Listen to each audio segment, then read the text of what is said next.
কানাইঘাট পৌরসভার ১ নম্বর ওয়ার্ডের রামপুর গ্রামের পাশ দিয়ে সুরমা নদীর যে তীর রক্ষা বাঁধ বা বেড়ি বাঁধ নির্মাণ হচ্ছে, সেই বেড়ি বাঁধটি নিজেই বাঙ্গন কবলিত এলাকায় মারাত্মক ঝুঁকির মধ্যে রয়েছে। এই দৃশ্যটি সরেজমিনে এলে আপনারা দেখতে পাবেন। এখানে কয়েকটি ঘর, কয়েকটি বাড়ি রয়েছে, সেই বাড়িগুলো নদী বাঙ্গনের কবলে রয়েছে। তো বাঙ্গন কবলিত এলাকায় বাঙ্গনের উপর দিয়ে বেড়ি বাঁধ নির্মাণ করা বা পাশে যে গভীর গর্ত, সেই গর্ত করার কারণে মানুষজন একটা আতঙ্কের মধ্যে রয়েছেন।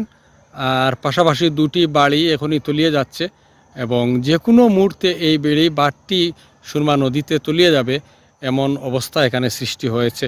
পাশাপাশি গভীর গর্তগুলো দিও বেড়ি বাঁধ কর্তৃপক্ষ যারা রয়েছেন, যারা বাঁধ নির্মাণ করছেন, তারা গভীর গর্ত করে মাটি উত্তোলন করেছেন, আবার অন্য জায়গা থেকে মাটি এনে সেই গর্তগুলো ভরাট করার কারণে এবং এখানে বাঙ্গন কবলিত জায়গার উপর দিয়ে বেড়ি বাঁধ নির্মাণ করার কারণে এই বেড়ি বাঁধটি এখানে মারাত্মক ঝুঁকির মধ্যে রয়েছে।